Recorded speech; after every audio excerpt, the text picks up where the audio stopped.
ശശി തരൂർ അദ്ദേഹം മാധ്യമങ്ങളെ കാണുകയാണ്. ജനങ്ങൾ നമ്മളോടൊപ്പം തന്നെ അവർ നാളെ ആ സ്നേഹം വോട്ടായിട്ട് മാറ്റിത്തരും. നാളെ കുറച്ച് മഴയുണ്ടാകുന്നൊരു ചെറിയൊരു ഭയം മാത്രമേ ഉള്ളൂ. എല്ലാവരും അഭ്യർത്ഥിക്കുന്ന കുടം മേടിക്കൂ, പക്ഷെ വരണ വോട്ടിന് നിങ്ങളുടെ വിലപ്പിടിച്ച ജനാധിപത്യ അവകാശമാണ്. അതുമാത്രമല്ല, ചിലപ്പോൾ വേറെ രീതിയിൽ ചിന്തിക്കുന്നവരാണ് മഴയിലോ ഇടിമിന്നലിലോ അവർ വരുന്നത്. സാധാരണ വീട്ടിലിരിക്കുന്നവർക്ക് അങ്ങനെ ഈ കാലമൊക്കെ ശരിയായിട്ടില്ലെങ്കിൽ വരാതിരിക്കാതെ ഒരു മനസ്സുണ്ടാവും. അങ്ങനെ ചെയ്യരുത്. നമ്മളുടെ രാജ്യത്തിൻ്റെ ഭാവിക്കാണ് ഈ തെരഞ്ഞെടുപ്പ് നടക്കുന്നത്. ഇത് പാർലമെൻറ്റ് ഇലക്ഷൻ ശരിക്കും ഡൽഹിയിൽ സർക്കാർ ഉണ്ടാക്കുന്ന ഒരു ഇലക്ഷനാണ്. അപ്പോൾ ജനങ്ങൾക്ക് മനസ്സിലാവണം ആരാണ് കേരളത്തിൻ്റെ മൂല്യങ്ങൾ മുന്നോട്ട് ഡൽഹിയിൽ കൊണ്ടുപോകാനും ഇവിടുത്തെ ആവശ്യങ്ങൾക്കും ആശയങ്ങൾക്കും ആശങ്കയും ഡൽഹിയിൽ കേൾപ്പിക്കാൻ സാധിക്കുന്നത്. ഈ 10 വർഷക്കാലം ഞാനിത് എൻ്റെ കഴിവ് കാണിച്ചിട്ടുണ്ട്. അതുകൊണ്ട് ഈ സമയത്ത് എന്നെ തിരുവനന്തപുരത്ത് വേണ്ടി സംഘർഷിക്കാനും പോരാട്ടം നടത്താനും എന്നെ അയക്കണമെന്നാണ് എൻ്റെ അഭ്യർത്ഥന. ഇന്നലെ തിരുവനന്തപുരത്ത് AK ആൻ്റണി അംഗം പങ്കെടുക്കുന്ന റോഡ് ഷോ ഹോസ്റ്റലിൽ തടഞ്ഞുവെന്ന് UDFിൻ്റെ പരാതിയുണ്ടല്ലോ. പക്ഷേ അത് അങ്ങനെ ഒരു സംഭവം ഉണ്ടായിട്ടില്ല. റോഡ് ബ്ലോക്കായപ്പോൾ സ്ഥാനാർത്ഥിക്കും AK ആൻ്റണിക്കും ഇറങ്ങി നടക്കേണ്ടി വരികയായിരുന്നു എന്നാണ് LDF പറയുന്നത്. ഞാനൊരു കാര്യം പറയട്ടെ. ഭാഗ്യത്തോടെ ഒരു 6 or 7 ചാനൽമാർ അവിടെ ഉണ്ടായിരുന്നു. അവർ കണ്ടതാണ്. ഞങ്ങൾ ആദ്യം മര്യാദയോടെ അവിടെ നിന്നു. 5 or 10 മിനിറ്റ് നിന്നു. ഞങ്ങൾ സ്റ്റാൻഡായിരുന്നു. അവർ ജാഥ പോയിട്ടുണ്ടെങ്കിൽ അവർ പോയ ശേഷം ശരിയാവില്ല. പറഞ്ഞാൽ ഈ മെയിൻ വേളി ടൂറിസ്റ്റ് വില്ലേജിന് മുമ്പിലത്തെ റോഡ് വന്നിട്ട് വലത്തെ ഭാഗത്ത് മാധവപുരത്ത് പോകുന്ന റോഡുണ്ട്. അവിടെ തിരിയാനായിരുന്നു അവരുടെ ഉദ്ദേശം.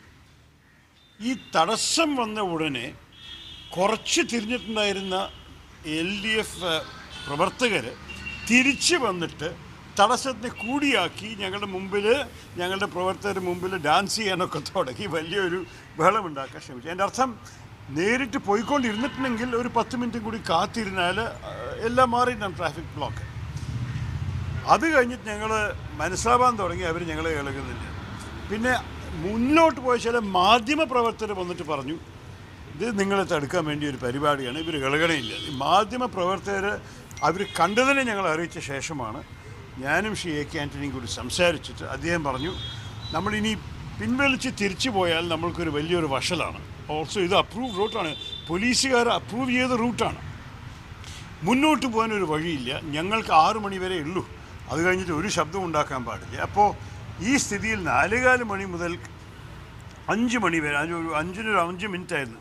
അപ്പോൾ ഞങ്ങൾ ഇനി ഇതിനെ നമ്മൾ നഷ്ടപ്പെടാൻ സാധിക്കില്ല. പണ്ട് അദ്ദേഹത്തിൻ്റെ നിർബന്ധത്തിൽ നമ്മൾ വാഹനത്തിൽ ഇറങ്ങി ഈ ലെഫ്റ്റുകാരുടെ ബഹളത്തിൻ്റെ ഇടയിൽ കൂടി ഞങ്ങൾ നടന്നിട്ട് മുന്നോട്ട് പോയി.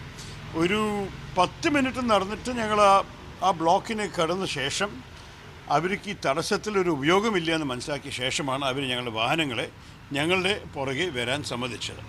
അങ്ങനെ വാഹനങ്ങൾ വന്നു. ഞങ്ങൾ വാഹനത്തിൽ കയറി റിസ്യൂം ചെയ്തു. പക്ഷേ മൊത്തത്തിലൊരു 3/4 മണിക്കൂർ 50 മിനിറ്റ് നഷ്ടപ്പെട്ടു പോയി അനാവശ്യമായിട്ട്. ഇത് ശരിക്ക് ജനാധിപത്യ വിരുദ്ധമായ ഒരു പ്രവർത്തനം. ഞാൻ പോലീസുകാരോട് ചോദിച്ചു, മര്യാദയോട് ചോദിച്ചു, നിങ്ങളിവിടെ നിൽക്കുന്നു, നിങ്ങൾക്കൊരു ഉത്തരവാദിത്വമില്ലേ? നിങ്ങൾ ഞങ്ങൾക്ക് അനുവാദിച്ച റൂട്ടാണ്. അവർക്ക് ഈ റൂട്ടിൽ ഫുൾ എടുക്കാൻ അവകാശം. അഥവാ അവർ ജാഥ പോകണമെങ്കിലും കൂടി ഒരു വരി അവർക്കും ഒരു വരി ഞങ്ങൾക്കല്ല വേണ്ടത്. ആരാണ് അവരെ 2 വരിയിൽ നിന്ന് ഞങ്ങൾ എടുക്കാൻ സംബന്ധിച്ച് ചോദിക്കുമ്പോൾ അവർക്ക് മറുപടിയില്ല. ആകെ 3 പോലീസെ ആ ഡ്യൂട്ടിയിൽ വെച്ചിട്ടുണ്ടായിരുന്നുള്ളൂ. പോലീസല്ലേ റൂട്ട് അപ്രൂവ് ചെയ്യണത്. അപ്പോൾ ഇത്ര തിരക്കുള്ള ഒരു സമയം ഇങ്ങനെ 2 പാർട്ടിയും ഒരേ പാതയിൽ കൂടി പോകണ്ടെന്ന് അറിഞ്ഞിട്ടും കൂടി 3 പോലീസുകാരെ ഡ്യൂട്ടി നിർത്തി. ഞാൻ അത് കഴിഞ്ഞിട്ട് നഗരത്തിൽ വരുമ്പോൾ കാണുകയാണ്, ഓരോരു മുക്കിൽ 15-20 പോലീസുകാർ ഒന്നും ചെയ്യാണ്ട് മിണ്ടാണ് നിൽക്കുന്നുണ്ട്. അവിടെ അത്ര ആൾക്കാരുണ്ടെങ്കിൽ അറ്റ്ലീസ്റ്റ് ആ റോഡൊന്ന് ക്ലിയർ ചെയ്ത് തരാൻ സാധിച്ചിട്ടുണ്ടാവും. ഞങ്ങൾക്ക് തോന്നുന്നു ഇത് മനഃപൂർവ്വം ചെയ്തെന്ന് മാത്രമല്ല, ഇത് ശരിക്കും ഒരു മര്യാദക്കേടാണ് ചില ലെഫ്റ്റ് പ്രവർത്തകരെ കാണിച്ചത്. അതുകൊണ്ട് ഞാൻ വന്ന ശേഷം ഇലക്ഷൻ കമ്മീഷണറും DGP പോലീസിനും വിളിച്ച് സംസാരിച്ചു. 2 പേരും പറഞ്ഞു, നിങ്ങൾ ഒഫീഷ്യൽ കംപ്ലയിൻറ്റ് തരും, ഞങ്ങൾ ആക്ഷൻ എടുക്കാം. ഒഫീഷ്യൽ കംപ്ലയിൻറ്റ് തയ്യാറാവുന്നുണ്ട്. ഇന്ന് രാവിലെയെങ്കിലും DCC പ്രസിഡന്റ് ഒപ്പിട്ടിട്ട് അതിനെ അയച്ചു കൊടുക്കും. ഇനിയിപ്പോൾ നമുക്ക് കാണാം ഇനി എന്താ ചെയ്യേണ്ടതെന്ന്. പക്ഷേ നാളെ ഇലക്ഷനോടെ ഇതിൻ്റെ ചൂടെല്ലാം മാറും. പക്ഷേ ഇങ്ങനെ പെരുമാറണത് ഞങ്ങൾ ഒരൊറ്റ ചിന്തയായിരുന്നു, ഈ തെരഞ്ഞെടുപ്പ് സമയത്ത് അവരിങ്ങനെ ചെയ്താൽ പോളിംഗ് ദിനം ഇതുപോലെ വല്ല കളി നടക്കാൻ ശ്രമിക്കുമോ? അതുകൊണ്ട് പോലീസ് എക്സ്ട്രാ വിജിലൻ്റ് ആവണം. ഈ LDF പ്രവർത്തകർ വന്നിട്ട് സാധാരണക്കാരെ വോട്ട് ചെയ്യാതിരിക്കാൻ തടുക്കുക ചെയ്യലോ അങ്ങനെ വല്ലതും സംഭവിക്കരുതെന്നാണ് നമ്മളുടെ അഭ്യർത്ഥന. അത് ഞാൻ ഒരു പാർട്ടി ചൂണ്ടിക്കാണിക്കുകയില്ല. ആക്രമണ രാഷ്ട്രീയം ഈ സംസ്ഥാനത്ത് വന്ന ശേഷം ഞങ്ങൾ എല്ലാവർക്കും ഒരു ചിന്തയുണ്ട്. ജനാധിപത്യത്തിൻ്റെ രീതികളെ വിലവെക്കാതെയും മനസ്സിലാക്കാതെയും ചിലവർ രാഷ്ട്രീയത്തിൽ ഇറങ്ങിക്കഴിഞ്ഞാൽ നമ്മൾക്ക് എല്ലാവർക്കും എല്ലാ പാർട്ടിയും നമ്മളുടെ രാജ്യത്തിന് ജനാധിപത്യത്തെ ബാധിക്കാൻ സാധിക്കും. അതുകൊണ്ട് എല്ലാവരും സൂക്ഷിച്ചിട്ട് ഇതിങ്ങനൊരു കാര്യങ്ങൾ നാളെ സംഭവിക്കാതിരിക്കണം എന്നാണ് എൻ്റെ ഒരു നിർബന്ധം. ഈ തീരദേശ മേഖലകളാണ് കഴിഞ്ഞ തവണ അങ്ങേക്കൊപ്പം നിന്നത്, ഏറ്റവും കൂടുതൽ ഭൂരിപക്ഷം അവിടുന്നാണ്. ഇത്തവണയും അതേ പ്രതീക്ഷ തന്നെയാണ്. ഉറപ്പമേ, ഞാൻ 100% മാത്രം ഞാൻ അവിടെ പോയി. അതുമാത്രമല്ല, ഞങ്ങളുടെ പര്യടനം 20-ാം തീയതിയിലത്തെ ഒരു അവസാനത്തെ 8 മണിക്കൂർ അങ്ങനെ തീരദേശത്തായിരുന്നു. അതോ എന്താ ജനങ്ങൾ ആവശ്യം, ശരിക്ക് വാഹനത്തിൽ ഇളകാൻ സാധിച്ചില്ല. ഒരു മനുഷ്യൻ നടക്കേണ്ട പകുതി സ്പീഡിലെ വാഹനത്തിൽ ഇളകാൻ സാധിച്ചുള്ളൂ.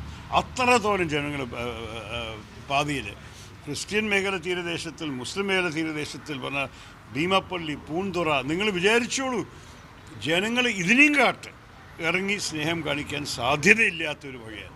അത് കഴിഞ്ഞിട്ട് ഇന്നലെ ശ്രീ എ കെ ആൻ്റണിയും ഞാനും റോഡ് ഷോയും കൂടി അവിടെയാണ് കൊണ്ടുപോയത്.